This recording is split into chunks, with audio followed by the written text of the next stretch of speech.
Welcome to big bang. This is Satish. గత ప్రభుత్వ తప్పులను ఎత్తి చూపాలని ఏపీ కేబినెట్ నిర్ణయించింది. శ్వేతపత్రాలను విడుదల చేయాలంటూ మంత్రులకు సీఎం చంద్రబాబు ఆదేశించారు.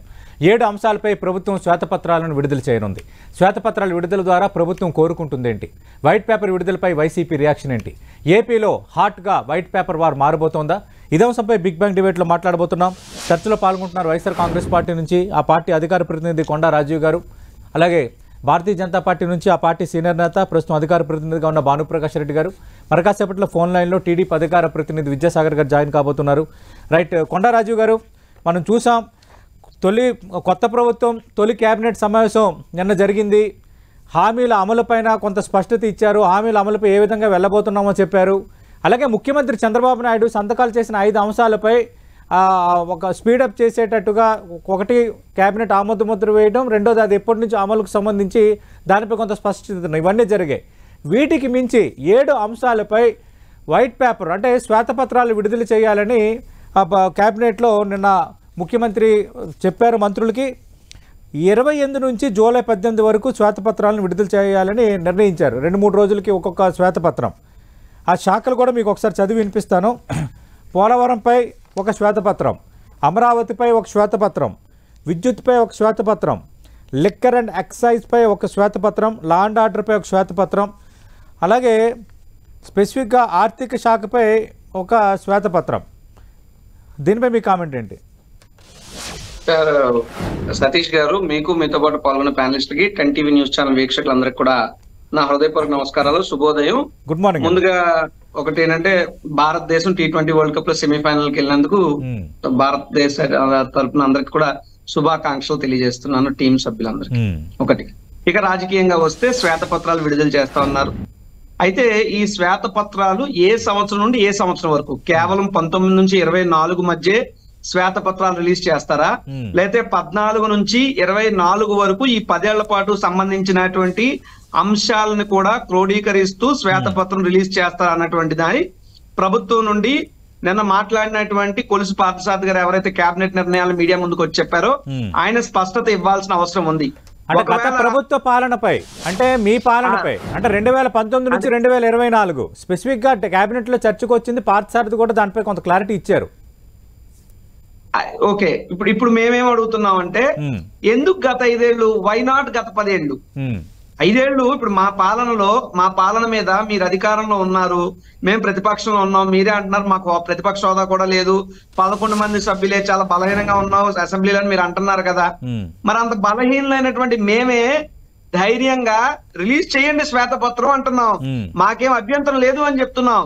మరి 160 మంది పైగా శాసనసభ్యులు మేము ఉన్నాము, మా ఎన్డీఏ కూటమి, బలమైనటువంటి చంద్రబాబు నాయుడు, అద్భుతమైనటువంటి పవన్ కళ్యాణ్ నాయకత్వంలో ఉన్నటువంటి మీరు, గతంలో 14 నుంచి 19 వరకు పరిపాలించినటువంటి మీరు, మీ 5 ఏళ్ల కాలం నాటి శ్వేతపత్రం రిలీజ్ చేయడానికి ఎందుకు భయపడుతున్నారు? ఎందుకు వణికిపోతున్నారు? ఎందుకు వెనకడుగు వేస్తున్నారు? ఎస్, రిలీజ్ చేయమనండి, అమరావతి మీద శ్వేతపత్రం రిలీజ్ చేయమనండి.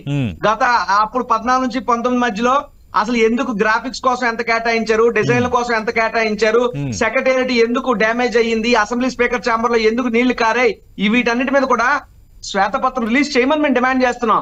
అలాగే మా హయాంలో ఏమైనా తప్పులో, పొరపాట్లు, అన్యాయాలు, అక్రమాలు జరిగితే దాని మీద కూడా రిలీజ్ చేయమని పార్థసారథి గారు ఏం మాట్లాడారో పర్టికులర్ ఒకసారి విందాం.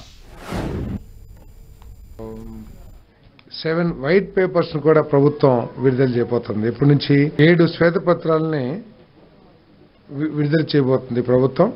పోలవరం మీద ఒకటి, అమరావతి, విద్యుత్, పర్యావరణం, ల్యాండ్, శాండ్, మైన్స్, జియాలజీ మొదలైనవన్నీ కూడా, liquor and excise, law and order మరియు ఫైనాన్స్ మీద శ్వేతపత్రాలు రిలీజ్ చేయబోతా ఉన్నాము. అది 31వ తారీఖున మొదలుపెట్టి 18వ తారీఖు వరకు కూడా 3 రోజుల గ్యాప్తో, 4 రోజుల గ్యాప్తో ఇవన్నీ కూడా మరి రిలీజ్ చేయబోతుంది. అంటే గత ప్రభుత్వం. రైట్, కొండరాజు గారు, నిన్న మంత్రి పార్థసారథి ఏం మాట్లాడారో మీరు చూశారు. సార్ నేను అదే అడుగుతున్నాను సార్, మంత్రి పాదసారథి గానే 10 టీవీ న్యూస్ ఛానల్ వేదిక గానే నేను అడుగుతున్నా, ఇప్పుడు ఉన్నటువంటి పాలకపక్షాన్ని అడుగుతున్నా, 5 ఏళ్ల తాలూకా శ్వేతపత్రం ఎందుకు 10 ఏళ్ళది ఎందుకు రిలీజ్ చేయరని అడుగుతున్నా. నేను అడుగుతున్నా, ఎక్సైజ్ మీద శ్వేతపత్రం అన్నారు కదా, నేను నెక్కచ్చిగా నిస్వార్థంగా మీ యొక్క ప్రభుత్వం ఏర్పడిందని మీకు నమ్మకం ఉంటే మీరు గత 10 ఏళ్లకు సంబంధించి ఎక్సైజ్ శాఖ మీద శ్వేతపత్రం రిలీజ్ చేసి ఆయా బ్రాండ్లను ఎవరు ప్రభుత్వం కొన్ని వ్యవస్థలను మీ పాలనలో కొన్ని వ్యవస్థలను ధ్వంసం చేశారు, ఆ వాస్తవాలను ప్రజలకు తెలియజేయాలి, ఇది శ్వేతపత్రాల యొక్క ప్రధాన ఉద్దేశం అని స్వయంగా ముఖ్యమంత్రి చెప్పారు కేబినెట్ లో. సార్ నేను వారి ఉద్దేశంతోనో అభిప్రాయంతోనో నేనేం వ్యతిరేకించట్లేదు. వాళ్ళ ఉద్దేశంలో ఓకే మేము వ్యవస్థను నాశనం చేసేసాం అంటున్నారు, అలాగే వాళ్ళ ఉద్దేశంలో 14 నుంచి 19 మధ్యలో వ్యవస్థను అద్భుతంగా చేసామని చెప్పడం వాళ్ళ ఉద్దేశం కదా. మరి అంత అద్భుతంగా చేసిన దాన్ని బయట పెట్టడానికి ఎందుకు ఇబ్బంది అని అడుగుతున్నా.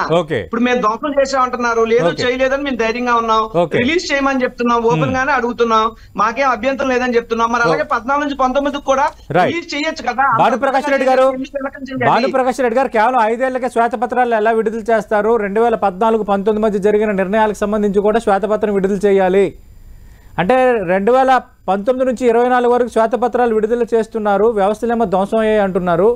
అలా అయితే 2014-19 మధ్య వ్యవస్థలు బాగున్నట్టు కదా, మరి అవి వివరాలు కూడా బయట పెట్టాలని అడుగుతున్నారు రాజు గారు. సతీష్ అన్న, మీకు ప్యానల్ ఉంటే పెద్దలందరికీ నమస్కారాలు. నమస్తే అన్న. అసలు వారు మాట్లాడేందుకు అర్థం లేదని నాకు అనిపిస్తోంది. అధికారం కోల్పోయాక మతి స్థిమితం కూడా కోల్పోయినట్టున్నారు వైసీపీ నాయకులు. అసలు ఏం మాట్లాడాలో ఏం మాట్లాడకూడదు కూడా అర్థం కాలేని పరిస్థితి.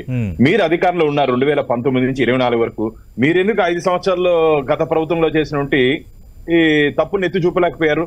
అక్కడ ఏం జరగలేదని చెప్పి మీరు భావిస్తున్నారు కాబట్టి మీరు ఏమీ చేయలేకపోయారు. ఈ రోజు ఈ 5 సంవత్సరాల కాలంలో మొత్తం పంచభూతాలని మీ కబంధ హస్తాలు పెట్టుకొని మొత్తం తినేశారని చెప్పి మేము అంటున్నాం. మేము సాక్ష్యాధారాలతో పాటు ప్రజల ముందు పెట్టబోతున్నాం. ఖచ్చితంగా రాబో రోజుల్లో మీరు రాసుకోండి సతీష్ అన్న, చాలా మంది అధికార పార్టీ నాయకులు, మంత్రుల హోదాలో ఉండే వాళ్ళతో పాటు చాలా మంది అధికారులు కూడా జైలుకి వెళ్లే ప్రమాదం ఉంది. ఎందుకంటే నియమ నిబంధనలకు వ్యతిరేకంగా ఈ గత ప్రభుత్వం వ్యవహరించింది. అసలు జీవోలు ఎప్పుడన్నా బయట పెట్టారన్నా? జీవోలు దాచిపెట్టినట్టు ప్రభుత్వం జగన్మోహన్ రెడ్డి గారి ప్రభుత్వం. అన్ని జేవోలు అంటే జగన్మోహన్ రెడ్డి ఆర్డర్లు, గవర్నమెంట్ ఆర్డర్లు పనిచేయలేదు గత 5 సంవత్సరాలు. మొత్తం జేవోలతోనే వాళ్ళు కాలం గడిపేశారు. అందుకని ప్రజలు వైనాట్ 175 ఎందుకని 11 స్థానానికి పరిమితం చేశారు. ఇంకా వీళ్ళు ఇంత అహంకారంతో మాట్లాడితే, అధికారం ఉన్నప్పుడు చేతిలో పెట్టుకొని మొత్తం వ్యవస్థలన్నింటినీ నిర్వీర్యం చేశారు. మొత్తం ఏం జరిగిందన్నా రాచరికరం జరిగింది. మొత్తం రాచరిక వాళ్ళు ప్యాలెస్లు కట్టుకున్నారు కానీ ప్రజలకు మాత్రం అప్పులు పాలు చేశారు, రాష్ట్రాన్ని అప్పులు పాలు చేశారు. ఈయనేమో ప్యాలెస్లు కట్టుకున్నారు, రాష్ట్ర ప్రజల్ని గాలికి వదిలేశారు. గాల్లో తిరిగే ముఖ్యమంత్రి మాకొద్దు అని చెప్పి ఆంధ్రప్రదేశ్ ప్రజలు, మేము కూడా ఆశ్చర్యపోయాం. 11 స్థానాలకు పరిమితం చేశారంటే ఏ విధంగా వీరి పరిపాలన ఉందో నేను విమర్శించట్లేదు, ఆత్మ పరిశీలన చేసుకోమంటున్నా మిత్రుడిని, మన వైసీపీ మిత్రుడిని ఆత్మ పరిశీలన చేసుకోమంటున్నా. ఎందుకు మీరు ఇంత ఘోర పరాజయానికి కారణం మీ పరిపాలన కాదా చెప్పండి? ముఖ్యమంత్రి గారు వివరించే తీరు కదా, కేవలం సంక్షేమం పేరుతో నేను ముందుకు తీసుకోబోతున్న రాష్ట్రాన్ని అని చెప్పి పూర్తిగా సంక్షోభంలోకి తీసుకుపోయారు. కాబట్టి ఆంధ్రప్రదేశ్ ప్రజలు మీకు వ్యతిరేకంగా తీర్పిచ్చారు. మేము ఈ 7 శ్వేతపత్రాలు పూర్తి వివరాలతో ప్రజల ముందు పెట్టబోతున్నాం. ప్రజలు నివ్వెరపోతారు గత ప్రభుత్వం చేసిన తప్పుల్ని. భానుప్రకాష్ గారు ఏం చెప్తారు సార్ శ్వేతపత్రాలు? అంటే గత పాలనలో ధ్వంసం ఎలా జరిగిందో వివరిస్తామన్నారు, అంటే వాటితో పాటు ఇంకేం వివరిస్తారు? ఇప్పుడు పోలవరం ఉంది, అంటే పోలవరం సంబంధించి గతంలో కూడా అప్పటి ప్రభుత్వం ఒక శ్వేతపత్రం విడుదల చేసే ప్రయత్నం చేసింది. ఇప్పుడు మీరు కూడా శ్వేతపత్రం విడుదల చేస్తామంటున్నారు. స్పెసిఫిక్గా ఏ వివరాలు పొందుపరుస్తారు, ఏ వివరాలు ప్రజలకు తెలియజేస్తారు? ఖచ్చితంగా కేంద్ర ప్రభుత్వం ఇచ్చిన నిధుల్ని ఏ విధంగా రాష్ట్ర ప్రభుత్వం దారి మళ్లించిందో, ఏ విధంగా దాన్ని ఖర్చు పెట్టిందో పూర్తి వివరాలు రాబోతున్నాయి. అలాగే మైనింగ్ లో అక్రమాలు పూర్తిగా, ఎందుకంటే ఎక్కడ మైన్ ఓనర్ల దగ్గర నుంచి షేర్ హోల్డర్ గా మారిపోయాయి. ఇప్పుడున్నటువంటి మైనింగ్ లో ఉన్నటువంటి మంత్రులు షేర్ హోల్డర్ గా వాటాదారులుగా మారిపోయారు. ఏందన్నా ఇంత అన్యాయం? వైన్ లో అన్నిట్లో ఒకటి కాదు, ఏది వదలలేదే వీళ్ళు. ఆంధ్రప్రదేశ్ లో దేన్ని వదలలేదు వీళ్ళు, అన్నింటినీ కబ్జా. అందుకని చెప్పాను కదా, పంచభూతాలని కబ్జా చేసుకొని ఆంధ్రప్రదేశ్ ని నాశనం చేశారు. అప్పుల మీద అన్నాము. ఆంధ్రప్రదేశ్ లో ఆర్థిక శాఖ మంత్రి లేరు, 5 సంవత్సరాలుగా అప్పుల శాఖ మంత్రి ఉన్నారు. మంగళవారం ఎక్కడ అప్పు పుడుతుందా, తద్వారా ఖజానా నింపుతామని చెప్పి ఆలోచన ఉంది. మేము రాష్ట్ర ఆదాయాన్ని పెంచాలి, రాష్ట్ర సంపదను పెంచాలి, తద్వారా ఉద్యోగ ఉపాధి అవకాశాలు వస్తాయి, రాష్ట్ర రెవెన్యూ పెరుగుతుంది, దాని నుంచి ఖర్చు పెట్టాలని మేము అనుకుంటున్నాం. శాంతి భద్రతలు బాగుంటాయి కదన్నా మీకు పెట్టుబడులు వచ్చి ఉండేది. 5 సంవత్సరాలు ఆంధ్రప్రదేశ్ లో శాంతి భద్రతలు బాగాలేదు కాబట్టి పెట్టుబడులు రాలేదు. అందుకని పూర్తిగా ఎక్కడెక్కడ లా అండ్ ఆర్డర్ విషయంలో గానీ అన్ని విషయాల్లో మేము కక్ష సాధింపుతో చేయట్లేదు. మిత్రులు గుర్తుపెట్టుకోవాలి దయచేసి, వైసీపీ మిత్రులు మమ్మల్ని మా ప్రభుత్వాన్ని అర్థం చేసుకోవాలి. గత ప్రభుత్వం చేసిన తప్పుల్ని మేము ప్రజల ముందు పెట్టబోతున్నాం. ఖచ్చితంగా దాని మీద ఏ విధమైన చర్యలు ప్రభుత్వం తీసుకుంటుందో న్యాయపరంగా ఎక్కడెక్కడ మీరు ఇబ్బందులు పడతారు రాబో రోజులు మీరు ఎదురు చూస్తారు. మేమేమి వాస్తవాలు చెప్తున్నాం.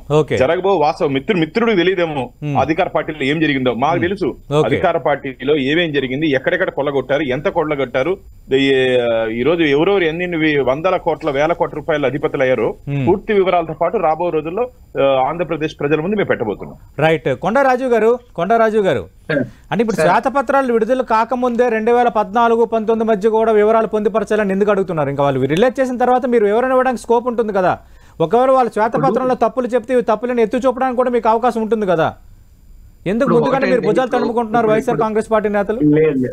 భాను ప్రకాష్ రెడ్డి గారు మాట్లాడుతూ తొలుతను మాకేదో మతి భ్రమించింది అన్నారు. లేదు, మాకేం మతి భ్రమించలేదు, మేము పద్ధతిగానే ఉన్నాం.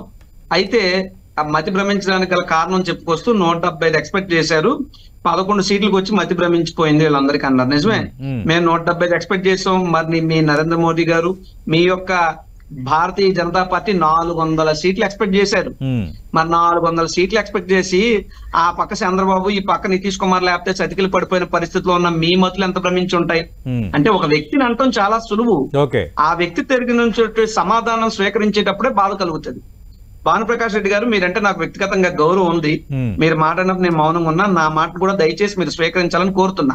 కాబట్టి రాజకీయంగా మీరు ఏదైనా మాట్లాడొచ్చు, కాకపోతే ఏంటంటే అప్పులు శాఖ మంత్రి ఉన్నారు, ఆర్థిక శాఖ మంత్రి లేరంటే 2014 ముందు భారతదేశానికి ఉన్నటువంటి అప్పు 60 లక్షల కోట్ల రూపాయలు అయితే ఈ రోజు భారతదేశానికి ఉన్నటువంటి అప్పు 120 లక్షల కోట్లు. అంటే ఇప్పటి వరకు స్వతంత్ర భారతదేశంలో అందరు ప్రధానమంత్రులు ఎంతైతే అప్పు చేశారో అంత అప్పు చేసినటువంటి ఏకైక ప్రధానమంత్రి, ఏకైక ప్రభుత్వంగా గత 10 ఏళ్ళు మీరే ఉన్నారు.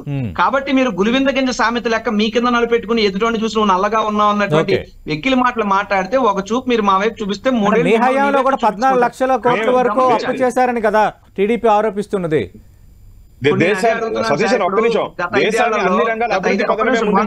నాగమనండి, ఆయన మాట్లాడినప్పుడు మౌనంగా ఉన్నా.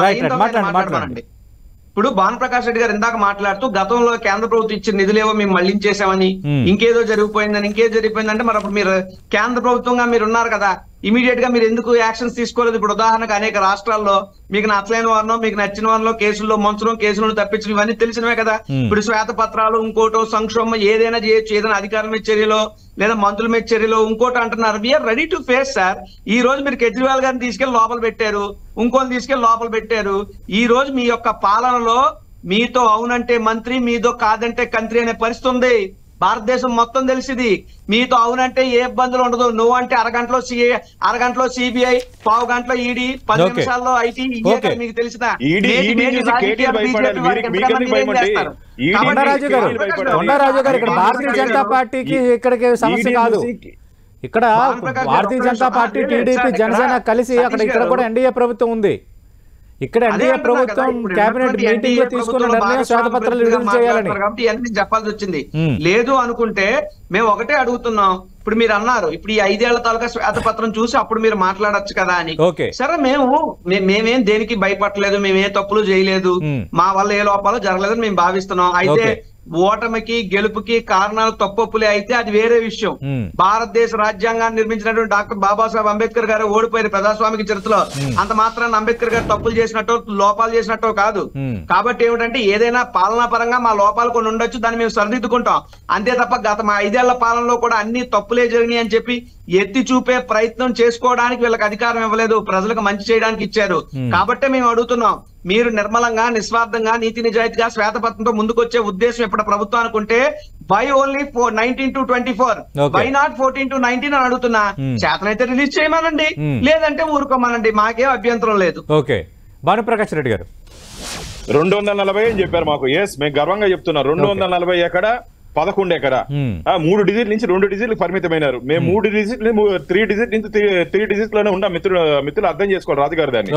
240 మొత్తం ఇండియా కూటమికి 234, మాకు ఒక్కరికే 240 వచ్చింది.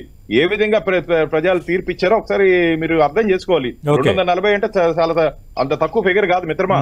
11 మీరు మాట్లాడేది 170 నుంచి 11కి వచ్చారంటే మీరు కూడా మమ్మల్ని విమర్శిస్తున్నారంటే ఇంకా ఏదో మాట్లాడాలి కదా అని చెప్పి మాట్లాడుతున్నారు. ఎస్, కేంద్ర ప్రభుత్వం అప్పులు చేయలేదన్నారు. ఎస్, అప్పులు చేసాము, అభివృద్ధి చేశాము. మీరు అప్పులు చేశారు, జోబులు పెట్టుకున్నారు. అప్పులు చేశారు, మీరు సంపాదించుకున్నారు. అది ఆంధ్రప్రదేశ్ రాష్ట్రంలో జరిగినటువంటి విషయం. ఖచ్చితంగా నేనైతే తప్ప రాజు గారికి కూడా తెలుసు ఆంధ్రప్రదేశ్ లో ఈ 5 సంవత్సరాలు ఏ విధంగా విధ్వంసం జరిగిందో. ఆయన ఆ పార్టీని ప్రొటెక్ట్ చేసుకోవాలి కాబట్టి ఇక్కడి నుంచి మాట్లాడుతున్నారు. ఆయన మనసులో తెలుసు, అరే అన్యాయం జరిగిపోయింది ఆంధ్రప్రదేశ్ రాష్ట్రానికి, అన్యాయం జరిగిపోయింది రాష్ట్ర ప్రజలకు అని చెప్పి వైసీపీ నాయకులు కూడా నాతో మాట్లాడుతున్నారు. మా ముఖ్యమంత్రి వ్యవహార శైలి వల్ల మేము బలైపోయామని చెప్పి. కాబట్టి వారికి కూడా తెలుసు, వారి మనస్సాక్షి తెలుసు ఏం జరిగింది 5 సంవత్సరాలు ఆంధ్రప్రదేశ్ లో. కాబట్టి మేము మళ్ళీ చెప్తున్నాం, మేము కక్ష సాధింపు ధోరణితో మేము పనిచేయట్లేదు. కేవలం అధికార పార్టీ జరిగినటువంటి వాస్తవాలు ప్రజలకు తెలియజేయాలి కాబట్టి మేము తెలియజేస్తున్నాం. మీ మారిగా జగన్మోహన్ భానుప్రకాష్ రెడ్డి గారు ప్రతీకారంతో మేము పనిచేయం. గత 5 ఏళ్ల పాలనలో విధ్వంసం జరిగింది, తప్పులు జరిగాయి, వాటిని ప్రజలకి వివరాలు వాస్తవాలు తెలియజేయాలనే ఉద్దేశంతోనే శ్వేతపత్రాలు విడుదల చేస్తున్నట్టుగా నిన్న స్పెసిఫిక్ గా మంత్రి పార్థసారథి చెప్పారు. ముఖ్యమంత్రి కూడా కేబినెట్ సమావేశంలో అదే అభిప్రాయపడ్డారు. అంటే కేవలం ఆ శాఖల్లో ఏం జరిగింది, ఎంత అభివృద్ధి జరిగింది, కేంద్రం నుంచి ఎంత తెచ్చారు, ఎంత ఖర్చు పెట్టారని మాత్రమే చెప్తారా? లేదంటే ఆ శ్వేతపత్రాల ద్వారా విడుదల చేసిన తర్వాత ఎక్కడైతే ల్యాప్సెస్ ఉన్నాయో వాటిపైన ఏమైనా దర్యాప్తులు కూడా చేసే ఆలోచన ఏమైనా ఉందా? ఖచ్చితంగా ఉంటుందన్నా, ఖచ్చితంగా ఉంటుంది. కేవలం శ్వేతపత్రం విడుదల చేసి పేపర్ చూపించేదానికి కదా. తప్పు చేసేవాడికి శిక్ష కూడా పడాలి కదా. కాబట్టి ఎవరెవరు తప్పు చేశారో, ఎక్కడెక్కడ తప్పు జరిగిందో వాళ్ళ మీద చర్యలు ఉంటుంది. కానీ ఇలా గత ప్రభుత్వం జగన్మోహన్ రెడ్డి ప్రభుత్వం మారిగా పత్రికల్ని, ప్రతిపక్షాలని, ప్రజల్ని మేము ఇబ్బంది పెట్టాం. ఎవరు తప్పు చేశారో వాళ్ళు మాత్రం ఖచ్చితంగా ఎట్టి పరిస్థితుల్లోనూ ఏ స్థాయి వ్యక్తులైనా సరే తప్పించుకునే అవకాశమే లేదు. తప్పు చేసిన వాళ్ళకి మేము మళ్ళీ చెప్తాం, మేము ప్రతీకారంతో పనిచేయట్లేదు, ప్రజల కోసం పనిచేస్తున్నాం. జగన్మోహన్ రెడ్డి గారు 5 సంవత్సరాలు పూర్తిగా ప్రతిపక్షాలని, పత్రికల్ని, ప్రజల్ని ఇబ్బంది పెడుతూ పనిచేశారు. మేము అలా కాకుండా ప్రజల ఇష్టాలు, ప్రజల కష్టాలు తెలుసుకొని పరిపాలన ఇవ్వాలని చెప్పి మా ఎన్డీఏ కూడా మేము భావిస్తున్నాం. రాజీవ్ గారు, కేవలం శ్వేతపత్రాలు విడుదల చేయటం ప్రజలకు వాస్తవాలు వివరించే ఉద్దేశమే కాదు. శ్వేతపత్రాలు రిలీజ్ చేసిన తర్వాత ఆ శాఖల్లో తప్పులు జరిగినా, అక్రమాలు జరిగినా, ప్రజాధనం దుర్వినియోగం జరిగినా ఖచ్చితంగా వాటిపైన విచారణలో ఉంటాయి, అలాగే కొందరు అరెస్టులు కూడా ఉంటాయి అంటారు. సార్, ఇప్పుడు ప్రజాస్వామిక వ్యవస్థలో ఇవి కామన్ సార్. ఏదైనా తప్పులు జరిగితే ఎవరు చట్టానికి అతీతులు కాదు. చట్టపరంగా నిజంగా వాళ్ళు అనుకున్నట్టు లేదా వాళ్ళు భావిస్తున్నట్టు ఏమైనా పొరపాట్లు జరిగాయని అనుకుంటే చట్టపరంగా చర్యలు తీసుకోవచ్చు. దానికి మాకేం అభ్యంతరం లేదు. బట్ శ్వేతపత్రాన్ని ఒక ముసుగుగా పెట్టుకొని లేదా ఈ యొక్క తప్పుల నుంచే కార్యక్రమాన్ని ఒక అడ్డంకిగా పెట్టుకొని కేవలం వైఎస్ఆర్ కాంగ్రెస్ పార్టీ మీద దాడి చేయాలనో, కక్ష సాధించాలనో లక్ష్యంతో వాళ్ళు ముందుకెళ్తే తగిన మూల్యం చెల్లించుకుంటారు వాళ్ళు కూడా. అందులో మొహమాటం ఏమి ఉండదు ఎవరికి కూడా. ఇది రాజకీయాలు అనేటువంటిది రాత్రి పగలు లాంటివి. మొన్నటి వరకు వాళ్ళు చీకట్లో ఉన్నారు, మేము పగలలో ఉన్నాం. ఈ రోజు మేము చీకటిలోకి వచ్చాం, వాళ్ళు పగల్లో ఉన్నారు. రేపు ఉదయం వాళ్ళు చీకటికి వస్తారు, మేము పగలకి వెళ్తాం. కాబట్టి ఇవేం శాశ్వతం కాదు ఎవరికి అధికారాలు. మేమైతే ఒకటే చెప్తున్నాం, ఎవరైనా సరే ఇప్పుడు ఈ శ్వేతపత్రాలకు సంబంధించి గతంలో నేను ఒక్క ప్రశ్న అడుగుతున్నాను. మా ప్రభుత్వాన్ని, రాష్ట్ర శాఖను పక్కన పెట్టండి, చంద్రబాబు నాయుడు గారు ఇన్కమ్ ట్యాక్స్ ఎగ్గొట్టారు అన్నటువంటి సంబంధించి ఐటీ శాఖే స్వయాన నోటీసులు ఇవ్వటం జరిగింది. దాని మీద శ్వేతపత్రం మీ యొక్క ఆర్థిక మంత్రి గారు, మీ యొక్క ఐటీ శాఖ భారతదేశం తరఫున రిలీజ్ చేసే అవకాశం ఏమన్నా ఉందా? భానుప్రకాష్ రెడ్డి గారు చెప్పాలి. అదే విధంగా చంద్రబాబు నాయుడు గారు పోలవరాన్ని ఏటీఎం ను వాడుకున్నారని స్వయాన ప్రధానమంత్రి నరేంద్ర మోడీ గారు పబ్లిక్ మీటింగ్ లో చెప్పారు. మరి మీ ప్రధానమంత్రి గారు చెప్పినటువంటి మాటకి శాంటిటీగా మీరేమన్నా పోలవరం మీద చంద్రబాబు నాయుడు సమయానికి సంబంధించి మీరు రిలీజ్ చేసినటువంటి డబ్బులు, ఆయన పెట్టినటువంటి ఖర్చుకు సంబంధించి మీరు ఏమైనా శ్వేతపత్రం రిలీజ్ చేస్తారా? ఒకవేళ ఇప్పుడు పోలవరం ప్రస్తుత పరిస్థితి ఎలా ఉందో స్వయాన ముఖ్యమంత్రిగా చంద్రబాబు నాయుడు ప్రమాణ స్వీకారం తర్వాత చేసిన తొలి పర్యటనలో ఆయన వివరించారు. 4 ఏళ్ళు పడుతుందని చెప్పారు. అలాగే కేంద్రం నుంచి ఎంత సాయం రావాలన్న అంశాన్ని ప్రస్తావించారు. అలాగే కేంద్ర ఆర్థిక మంత్రి నిర్మలా సీతారామన్ 3 రోజుల కిందటే రాష్ట్ర ఆర్థిక మంత్రి పయ్యావుల కేశవ్ కలిసినప్పుడు కూడా ఈ అంశాన్ని పాయింట్అవుట్ చేశారు. సార్, నేను కేటగారికల్ గానే చెప్పాను సార్ సతీష్ గారు, ఇక్కడ డీవియేషన్ లేదు నా పాయింట్ లో. నేనేం అడుగుతున్నాను, ఇప్పుడు పరిస్థితి ఏంటి, ఇప్పుడు ఎంత అవసరం, ఇప్పుడు కేంద్రం ఏం చేయాలన్నది కాదు. గతంలో నరేంద్ర మోడీ గారు చెప్పినప్పుడు 14 నుంచి 19 మధ్య ప్రభుత్వంలో నరేంద్ర మోడీ గారే కదా చెప్పారు. ప్రధానమంత్రి గారు మాట్లాడారంటే ఒక శాంటిటీ ఉంటది కదా. మరి ఆ కాలానికి సంబంధించి కేంద్ర ప్రభుత్వం పోలవరం కోసం విడుదల చేసినటువంటి నిధులు, చంద్రబాబు నాయుడు గారి ప్రభుత్వం అప్పుడు ఖర్చు చేసినటువంటి ఖర్చుల మీద శ్వేతపత్రం కేంద్ర ప్రభుత్వం ఏమన్నా రిలీజ్ చేస్తుందా కేంద్ర ఆర్థిక శాఖ నుంచి అని చెప్పి నేను భానుప్రకాష్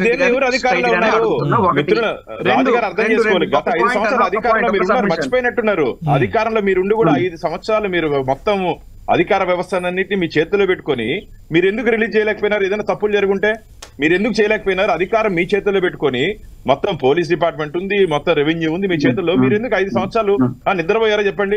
5 సంవత్సరాలు మీరు ఇప్పుడు ఆరోపణలు చేస్తున్నారు. అధికారంలో చేతిలో ఉన్నప్పుడు, అధికారం చేతిలో ఉన్నప్పుడు మిత్రులు అర్థం చేసుకున్నారు. అధికారం చేతిలో ఉన్నప్పుడు ఏం మాట్లాడకండి. అధికారం కోల్పోయాక అది చేయలేదా? 10 సంవత్సరాలు చేయండి, 20 సంవత్సరాలు చేయండి అని చెప్పి ఈ 5 సంవత్సరాలు మేము మీ పరిపాలన మీద మేము శ్వేతపత్రం విడుదల చేస్తున్నాం. మేము మీ పరిపాలన మీద శ్వేతపత్రం విడుదల చేస్తున్నాం. ప్రభుత్వ ఖజానాన్ని లూటీ చేశారని చెప్పి అనేక ఫిర్యాదులు ఉన్నాయి. కాబట్టి ప్రజలకు అర్థం కావాలి, ఏం జరిగిందో, ఏ శాఖలో ఏమేమి జరిగిందో. అసలు ఏ రోజైనా ముఖ్యమంత్రి గారు రివ్యూ తీసుకున్నారండి? శాఖల వారిగా ఏ రోజైనా రివ్యూ తీసుకున్నారా? మీ మంత్రులతో ఏ రోజైనా ఎప్పుడన్నా పెట్టారు మీటింగ్లు? ఏం పెట్టలేదే. అసలు రాష్ట్ర అభివృద్ధిని గాలి వదిలేసి ఆయన తాడేపల్లి ప్యాలెస్ లో కూర్చున్నారు. గాల్లో తిరిగే ముఖ్యమంత్రి నేనెక్కడ చూడలేదు, ప్రజలు ఈ విధంగా తీర్పిచ్చారు. రాజు గారు ఇప్పుడు ఆయన ఏమన్నారు? మీరు అధికారం ఉన్నన్నాళ్ళు మీరు నిద్రపోయారా, మీరు ఏం చేశారు? మేము నిద్రపోలేదు సార్. కాబట్టే సిఐడి కానీ ఇవన్నీ రంగంలోకి దిగి చంద్రబాబు నాయుడు గారికి సంబంధించినటువంటి ఇన్నర్ రింగ్ రోడ్ కానీ, ఫైబర్ నెట్ స్కామ్ కానీ, స్కిల్ డెవలప్మెంట్ స్కామ్ కానీ, లేకపోతే ఇన్కమ్ ట్యాక్స్ సంబంధించి మీరు ఇచ్చినటువంటి నోటీస్ సంబంధించినటువంటి స్కామ్ కానీ, ఈ స్కామ్లన్నీ జగన్మోహన్ రెడ్డి గారి ప్రభుత్వంలోనే బయట పెట్టారు. జగన్మోహన్ రెడ్డి గారి ప్రభుత్వంలోనే చంద్రబాబు నాయుడు గారు జైలుకి వెళ్ళారు. ఈ విషయాలు మీరు ఎందుకు మర్చిపోతున్నారు? యాక్షన్ తీసుకుంటేనేమో కక్ష సాధింపు అంటారు, తీసుకోకపోతేనేమో నిద్రపోతున్నారు అంటారు. అంటే రెండు మీ మాటలేనా? నరం లేని నాలుగు నచ్చినట్టు నాట్యం చేస్తానని చెప్పడానికి మీ మాటలు ఒక ఉదాహరణే కదా.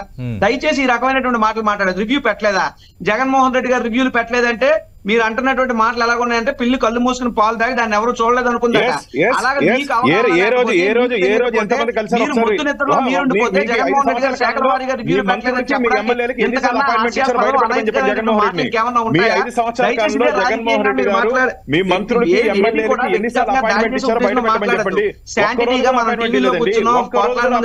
చూస్తున్నారు. జగన్మోహన్ రెడ్డి గారు ఎన్ని పెట్టారు అందరికీ తెలుసు. ప్రతిరోజు లేకుండా మాట్లాడుతున్నారు. జగన్మోహన్ రెడ్డి గారు రివ్యూలు పెట్టారు. జగన్మోహన్ రెడ్డి గారు పాలన బాగా చేశారు. మీ నరేంద్ర మోడీ గారు, మీ సీతారామన్ గారు అనేక పర్యాయాలు, మీ కేంద్ర ఆరోగ్య శాఖ మంత్రులు, మీ కేంద్ర జలశక్తి మంత్రులు అనేక పర్యాయాలు జగన్మోహన్ రెడ్డి గారికి కితాబు ఇచ్చినటువంటి పరిస్థితి మీరు మర్చిపోతే అది మా తప్ప చెప్పండి. 5 సంవత్సరాల్లో రాజు గారు 5 సంవత్సరాల్లో ముఖ్యమంత్రి గారు గత జగన్మోహన్ రెడ్డి గారు మాజీ ముఖ్యమంత్రి గారు ఎన్ని పర్యాలు మీ ఎమ్మెల్యేలకి మీ మంత్రులకు అపాయింట్మెంట్ ఇచ్చారో మీకు 24 గంటల సమయం ఇస్తా. రేపు మార్నింగ్ లోపు రిలీజ్ చేయండి. 24 గంటల ఏమి అది డిఫరెంట్ శాఖలపై సమీక్ష చేయడం డిఫరెంట్. కొండరాజు గారు ఇక్కడ చాలా స్పెసిఫిక్ గా చెప్పారు నిన్న మంత్రి పార్థసారథి. ల్యాండ్, శాండ్, మైన్స్, జియాలజీలు ఇవన్నీ కలిపి ఒక శ్వేతపత్రం రిలీజ్ చేస్తామని. అవునండి, రిలీజ్ చేయమని సార్. మాకేం అభ్యంతరం లేదు, మేమేం భయపడిపోవట్లేదు, బెంబేలు ఎత్తిపోవట్లేదు. Let them do what they can, we are ready to face anything. తప్పు చేసిన వాడికి వెన్నులో భయం ఉంటుంది సార్. నిజాయితీగా పాలించిన వాడికి గుండెల్లో ధైర్యం ఉంటుంది సార్. మాకుంది. రాజుగారు తప్పు చేయలేదు కాబట్టి ధైర్యంగా ఉన్నారు. మిగతా వాళ్ళందరూ భయపడి వణికిపోతున్నారు. మీరేం తప్పు చేయలేదు కాబట్టి మీరు ధైర్యంగా ఉన్నారని అనుకుంటున్నాం. మిగతా వాళ్ళు భయపడి వణికిపోతున్నారు. నిద్ర రావట్లేదంట, నిద్ర మాత్రలు వేసుకొని నిద్రపోతున్నారు. వైసీపీ నాయకులు చాలా మంది నిద్ర రాకుండా శ్వేతపత్రాలు విడుదల చేస్తున్నారంటే వైసీపీ నాయకులకు నిద్ర పట్టడం లేదంటున్నారు. అలా కాదు సార్. ఇంకా నిద్ర మాత్రం ఈయన కొంత ఇచ్చిన అన్నది మా మాజీ మంత్రులకి సంతోషం. దానికి ఎందుకు భయపడతారు? ఎవరు భయపడతారు సార్? Let them do. నేను పార్టీ ప్రతినిధిగా I'm official spokesman of YSR Congress party for Andhra Pradesh. నేను చెప్తున్నా, మాకు ఏ భయం లేదు, మీరు రిలీజ్ చేయండి. దానికన్నా ముందు ఆ వాలంటీర్ల మీద కాస్త క్లారిటీ ఇవ్వమనండి సార్ ప్రభుత్వానికి. వాలంటీర్లకు ఎన్నికల ముందు 10,000 అన్నారు. ఎన్నికలు అయిన తర్వాత దెమ్మ తిరిగి బొమ్మ కనిపించింది.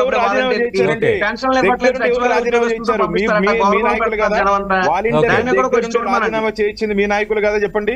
ఈ రోజు వాళ్ళని ఓదార్చాలనుకుంటున్నారే. దగ్గరుండి రాజీనామాలు చేయించింది మీరు కదా. చెప్పండి, ఎన్ని వేల మంది మీరు రాజీనామా చేయించేశారు? అప్పుడున్నటువంటి తెలుగుదేశం, భారతీయ జనతా పార్టీని, జనసేనని ఇబ్బంది పెట్టాలని మీరే కదా రాజీనామా చేయించారు. అప్పుడు మీరు పోటీ చేసినట్టు శాసనసభ్యులే కదా రాజీనామా చేయించారు. అడగండి ఎంతమంది కంప్లైంట్ ఇచ్చారు. ఈ రోజు వాలంటీర్లు ఎంతమంది, వైసీపీ మీద ఎంతమంది కంప్లైంట్ ఇచ్చారు? ఎందుకంటే తిరుపతిలో కూడా ఆధ్యాత్మికంగా మీరు మంచి కార్యక్రమాలు చేస్తూ ఉంటారు. మీ బోటోలు కూడా ఇలా మాట్లాడడం తగదు. ఈ యొక్క ఎన్నికల కమిషన్ కంప్లైంట్ ఇచ్చి పెన్షన్ ఎవరి రాష్ట్రంలో చెప్పండి. మీరు గుండె వెంకటేశ్వర స్వామి సాక్షిగా మీరు చెప్పండి. వెంకటేశ్వర స్వామి సాక్షిగా చెప్తున్నా మొత్తం వ్యవస్థను నిర్వీర్యం చేశారు. స్వామివారి ఖజానా మీద కూడా కన్ను పెట్టింది. స్వామివారి ఖజానా మీద కూడా కన్ను పెట్టినటువంటి ప్రభుత్వం వైసీపీ. నేను ఛాలెంజ్ చేస్తాను, నేను నిరూపిస్తాను. తొందరలోనే మరి మీ టీటీడీ మీద ఛానల్ కూడా శ్వేతపత్రం విడుదల చేయబోతున్నాం. టీటీడీలో ఏవే అక్రమాలు జరిగిందో, ఏ టీటీడీని అడ్డం పెట్టుకొని ఎన్ని అక్రమాలు చేశారో మీ కరుణాకర్ రెడ్డి గారు, మీ శాసనసభ్యులు టీటీడీ చైర్మన్ దాదాపు టీటీడీ నుంచి 200 కోట్ల రూపాయల కమిషన్ తీసుకున్నారని చెప్పి శ్రీవారి భక్తులు చెప్తున్నారు. 200 కోట్ల రూపాయల కమిషన్ రూపంలో టీటీడీ చరిత్రలో ఏ చైర్మన్ తీసుకోలేదు. తొందరలో తిరుమల తిరుపతి దేవస్థానాల మీద కూడా టీటీడీలో జరిగినటువంటి అక్రమాల మీద కూడా మేము తొందరలోనే భానుప్రకాష్ రెడ్డి గారు టీటీడీ అక్రమాలపైన కూడా మరో శ్వేతపత్రం రిలీజ్ చేస్తారా? భారతీయ జనతా పార్టీ ఏమైనా కోరుతుందా? ఖచ్చితంగా ఖచ్చితంగా ఏడుకొండలవాడికి జరిగినటువంటి అన్యాయాల మీద ఖచ్చితంగా మేము శ్వేతపత్రం రిలీజ్ చేయబోతున్నాం, మేము అడగబోతున్నాం. ఎందుకంటే జరిగింది వాస్తవాలు, సాక్షాత్ దేన్ని వదలలేదే వీళ్ళు, స్వామిని వదలలేదు, గుడిని వదలలేదు, గుడిలో లింగాన్ని వదలలేదు, మొత్తం కబ్జా చేశారు.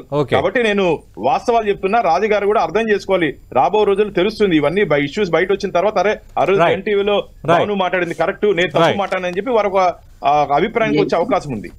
అంటే కొండరాజు గారు మీరైతే 28వ తారీఖున సిద్ధంగా ఉండాలి. ఎందుకంటే 28 నుంచి జూలై 18 వరకు 3 రోజులకు ఒక శ్వేతపత్రం రిలీజ్ అవుతుంది. 28న తొలి శ్వేతపత్రం రిలీజ్ అవుతుంది. మరి దేనిపైన వెయిట్ చూడాలి. రెడీయా మీరు? మేము రెడీ సార్, ఇబ్బంది ఏం లేదు. మాకు రిలీజ్ చేయమని మొహమాటం ఏం లేదు అందులో. మాకు ఓకే, రిలీజ్ చేసి దేనికైనా మేము సిద్ధంగానే ఉన్నాం. Okay, right. Thank you Rajeev గారు, థ్యాంక్ యూ భానుప్రకాష్ రెడ్డి గారు.